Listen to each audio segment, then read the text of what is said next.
naman akla. Narito tayo ngayon upang matunghayan ang napakainit, nagbabaga at talaga namang usap-usapan at maraming pinaka-inaabangan na issue ni Ate Erica.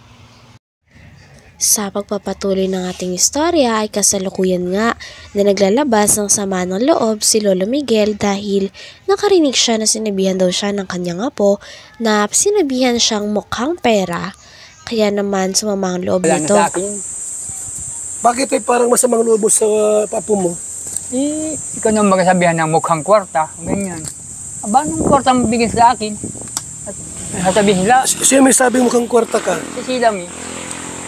Mukhang kwarta ka daw? Itong tanda kong ito, sabihin ako lang ganyan. Walang kaugali. Grabe naman. Hindi dapat bilang isang apo, wag magsalita ng ganon. Sa lolo na sabihang mukhang pera. Saan sila nang galing? Sa amin. Nagpalaki. Kami nagparal, kami nagpalaki kanila. Wala silang utang na loob. Bakit tay, sobrang mo sa kanila, hinanakit? Dahil dyan? Yung sa mga winiwikan na sa amin na lapastangan yung mga apo nila.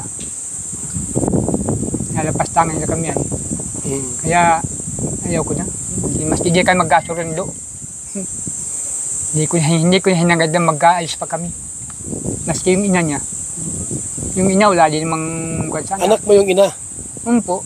Pero bakit ayaw mong anak mo? Hindi nga po marunong magpangaral sa anak. Dapat isang magulang, pangaralan yung anak niya para matuwid. Matuwid yung mga anak niya. Wala. Kampi pa. Kampi pa? Kampi pa dun sa anak. Pinagsisiraan pa nga yung nanay niya.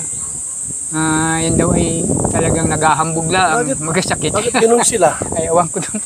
Hindi ko alam. Ha? Ay, lovers, gumagawa ng kasinungalingan yung iba. Opo, yung Ima Torres po ang laging araw-araw ni Sheila may kausap. Ima Torres. Torres. Ima Torres po. Lagi yung kausap nila? Yung namumuno po sa Ilaber. Parehas po sila ni Sheila. Tamang panggawa ng kwento. Puro paninira. Pangkalkal ng buhay.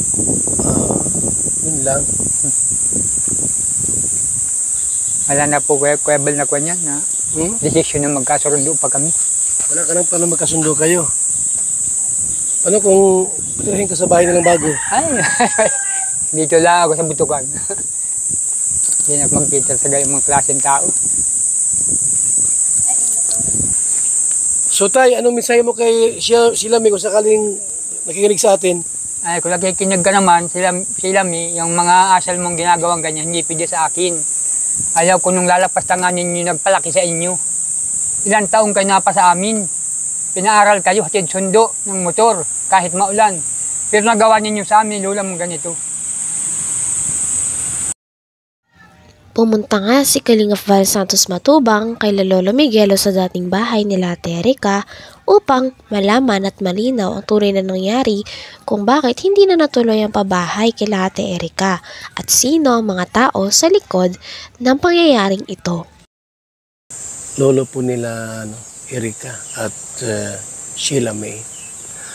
At andito po ako para bigyan lang po natin ng linaw yung nangyari, bakit po dumating sa punto na yung pabahay po nila Erica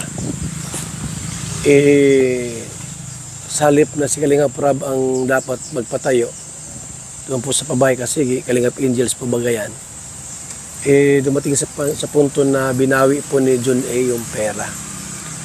At yun nga po mga Kalingap, alamin natin yung pulot dulo.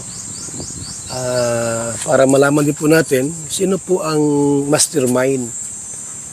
Kasi po mayroon kami na lamang balita na siniraan po si Kalingap Rab. Siniraan siya para po mabago ang isip ni John A at kunin po yung pera. So ito mga Kalingap, ito yung tita ni Erica.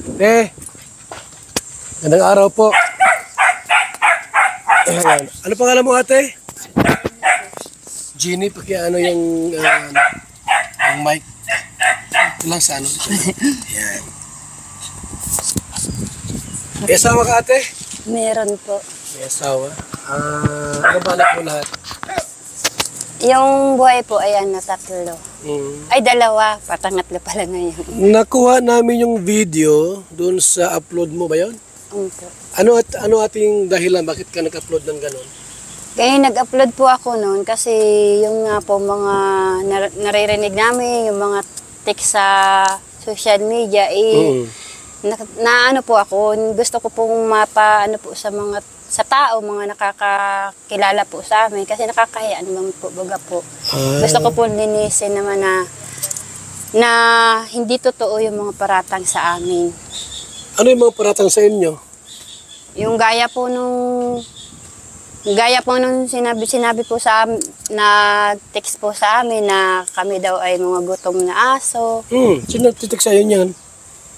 Galing po yun sa mga grupo po ng e-lover. Tinext kayo? Oho. Ano pa yung mga paratang? Sabing isang pitik lang daw sa amin, kami ay tiklop na. Hindi ko alam po kung anong ibig sabihin po nun, yung mga ganun. Gusto ko rin po kasi linisin din po yung nung magulang ko. Hindi naman po sa mga sinalabas po nila na mga text na sabi, naghahabol kami sa pera. Hindi po. Pera. Talagang nandito nga ang tita ni Ate Erica at handang-handa magbigay ng statements sapagkat noong una daw ay okay naman daw sa kanya na tumahimik, ngunit patagal ng patagal ay hindi na din daw talaga nakokontrol ang mga tao na nagsasabi ng masama sa kanila, kaya naman gusto niya nang ilantad ang katotohanan. Kasi po, mayroon kami na lamang balita na siniraan po si Kalinga Prab. Siniraan siya para po mabago ang isip ni John A. at kunin po yung pera. So, ito mga Kalingap, ito yung tita ni Erica. Gandang araw po. Ano pangalan mo ate? Jeannie, pakiano yung mic. Ito lang sa ano. Yan. May asawa ka ate? Meron po. May asawa. Ano balak mo lahat? Yung buhay po ay 3. Ay, 2. Patangatlo pala ngayon. Nakuha namin yung video doon sa upload mo ba yun? Opo. Ano ating dahilan? Bakit ka nag-upload ng ganon? Kaya nag-upload po ako noon kasi yung nga po mga naririnig namin, yung mga text sa social media, ano po ako, gusto ko pong ano po sa tao, mga nakakakilala po sa amin kasi nakakahiya naman po, baga po.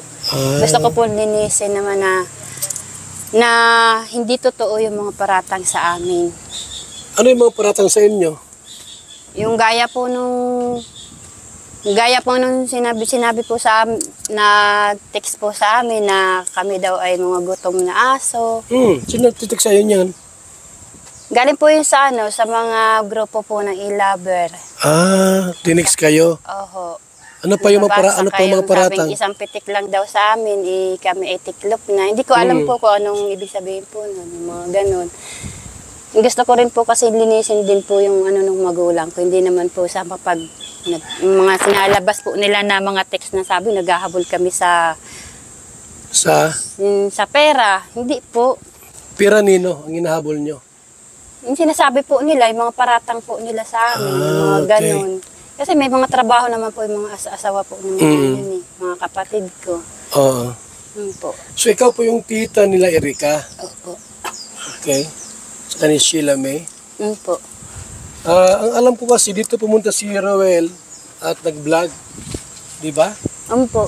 Nung umpisa po. Opo. Sino ang binablog ni Roel dito? Yan po, mag-asawa. Sila pa. Sila ang si Kuya, si ano. Kakasapin naman natin sandali. Ito pala yung unang gi-vlog ni Roel mga Kalingap. Tay, magandang araw po sa iyo. Magandang araw din. Ang pangalan mo, Tay? Miguel Perita. Miguel.